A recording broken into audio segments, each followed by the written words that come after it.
Well, hello, Jessica. Welcome to our Tips in 10 Minutes. It's so nice to have you. Thank you for inviting me to join. Yeah, I know. I'm super excited to have you. So, why don't you go ahead and introduce yourself to our audience and tell us a little bit about your very cool business? We've all gotten to know you over the years, you personally, but have been so intrigued and impressed with your business. So, tell us a little bit about Thank you so much. Well, as you mentioned, we've known each other going on, we won't say how many years, it. but I started Care Sherpa back in 2019 when I really saw this consistent trend of that barrier for patients in that last mile. So we do amazing content campaigns and digital acquisition campaigns, but then when the time comes for the patient to pick up the phone and say, tell me more about this XYZ elective procedure, that's where a lot of our health system partners really struggle.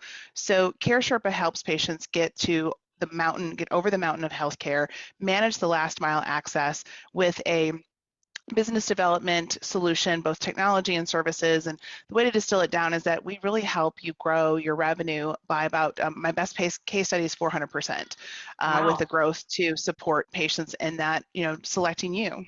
Yeah. So, it's really I love the idea of thinking about a pipeline. You Mhm. talk a lot about that. And of course, I've spent my career in client partnerships and business development. And so understanding sort of that life cycle of a pipeline and all of the steps in Yes. the pipeline. So applying that into the healthcare, into like patient acquisition strategies, what's one thing a healthcare marketer can do today to address the cracks in the pipeline? I mean, certainly you're a solution, but what are some things that they can do in the meantime as they continue to learn more about what you do, but to address kind of some of Yeah. those cracks and what's broken in the pipeline? And you're spot on. That's exactly how we think about it too, is that you think of it as a sales conversion pipeline and where are those opportunities to plug the leaks.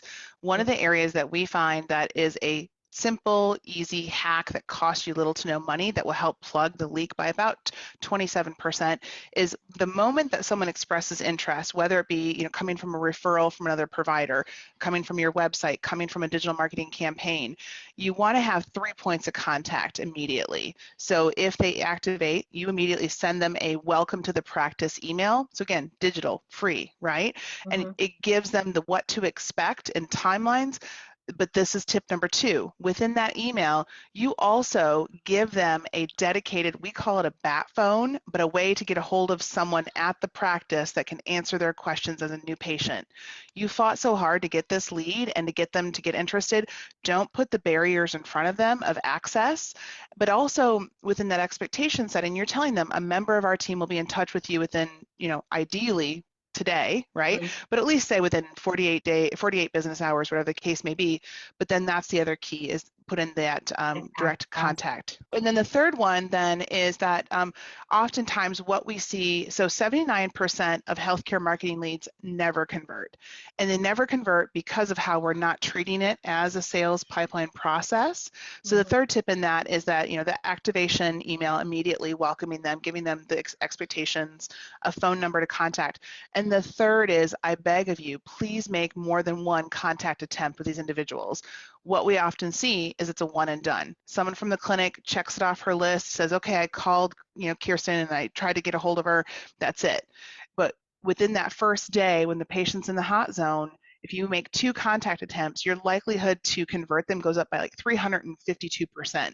So those are, the immediate tips and opportunities. Yeah, I like that. Do you find that second tip, the access like by phone, is that uncommon today? I mean, do you see that that's a missed opportunity, that there's not an easy way to? So that's my first question. Then my 100%. second one is like, who owns this? Like, who owns this whole pipeline?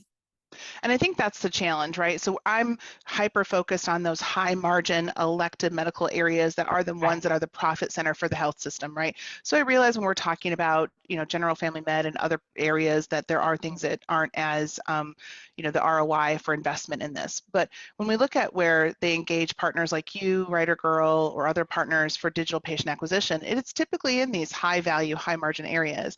So, our tip is always like focus on really getting that right. Mhm. So unfortunately, many times the marketing team doesn't own that last mile. They're Yeah. dependent on the clinic, right? Okay. And so ultimately, how can you make that ease of access? So the phone is a big part of that. Of course, if you've got digital, self-select tools, that's fantastic. But outside of that, like even the simple act of asking for the business, calling that patient back, trying to make it easy to do business with you, that's where you see a significant uptick. Do you feel like that's a real under leveraged touch point today is phone? I mean, it's like we're getting to work further and further away from phone, but maybe that's like now there's more of an opportunity for that, Yep. especially with those, some of those more long game Yes. elective surgeries that could Well, be 18 months or longer. it is absolutely, bariatric conversion path is typically 18 to 24 months for someone to Okay. go from interest to surgical table because of the pathway of interest. So I use phone in this ubiquitous, as in people always have their phones on them, right?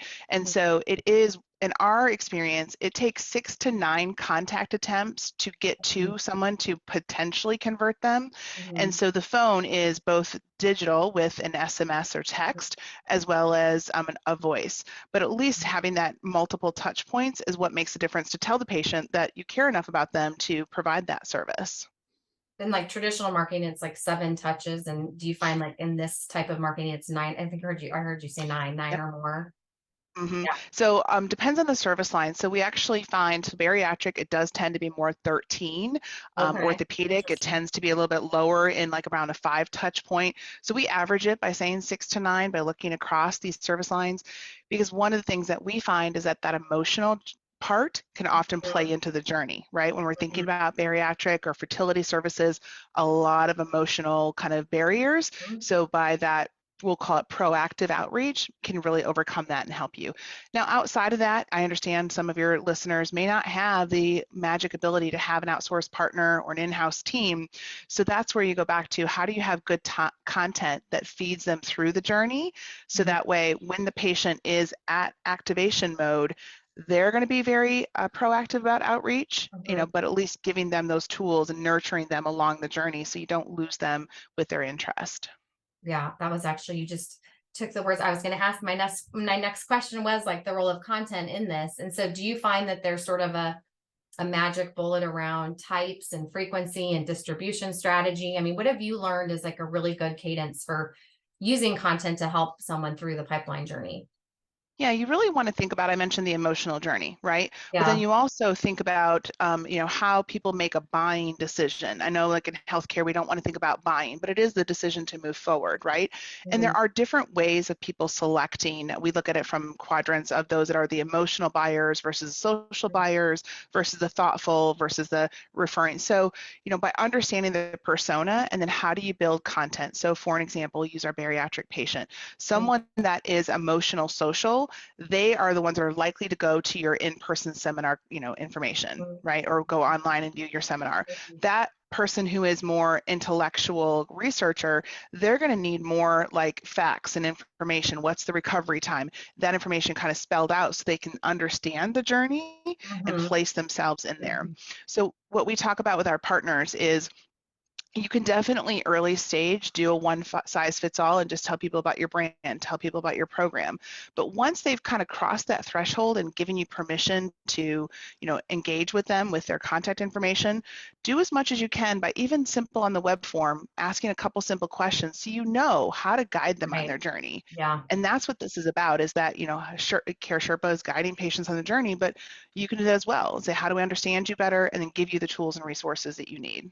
And I imagine so much of these decisions too are because they're elected in this particular case. Like it's so much about who, influencers, and hearing from others like them that have gone through the Yes. journey before. So really leaning into patient stories and hearing from Mhm. others and incorporating that into content and so that, it We feels like they are able to rely on somebody that's been on it before. Well, they see themselves in Yeah. that seat, right? So we talk about that a lot too. We see the content that performs well. And again, I'm not dogging stock images and stock videos, but like that personalized real Mhm. person. So for an example, we have a client in St. Louis, and we actually did some A/B testing about what they had previously that was just stock images compared to when we put in real patients that you can see geographically, demographically fit within their community. And that we're not doctored, we're not, overproduced. that was more performant because now it's a human story. I get pulled in and I can see Mhm. myself there. And so Yeah. that really, I mean, we realize that customized content takes a little bit more time to prepare, but we see how it performs so much better. I really appreciate you sharing so many of your tips. And I know there's more to come. I know you've spoken at conferences on this very topic. You are publishing and producing a white paper in partnership with WriterGirl to really tell more of this story, which is rich with all kinds of insights and tips and tricks to either adopt pieces of this on your own or lean into, your organization to support the effort. So I really look forward to, getting that out there and getting that in everyone's hands so that they can learn more. And before we say goodbye, you'll have to share the story of the Sherpa or is it a llama? So does everybody The get a little alpacas. llama? Yeah. Yeah. Tell us about Yes. that real quick, because I want to hear more. I know you, Yeah. I want to be reminded. So Care Sherpa really is the idea of like all the mountains that we put in front of patients to get them to Yeah. the care they need, right? So Care Sherpa is the guide over the mountain, and a Sherpa is truly the individual that knows the pathway over the mountain. Well, every Sherpa also has their steady steed, which is the alpaca. The alpaca carries the tools and the resources. So we refer to ourselves as the alpaca pack, where we have, kind of embraced the spirit of the alpaca, of that steady steed that has the tools and the resources and makes your journey easier. So Yeah. that coupled with our Sherpas, the agents that are there to help you, is really the core of our mission, right? Do the right thing by the patient and you're doing the right thing. And I plus, I love mean, let's it. be honest, they're cute and they're fun and, I it makes one know. I love swag. it.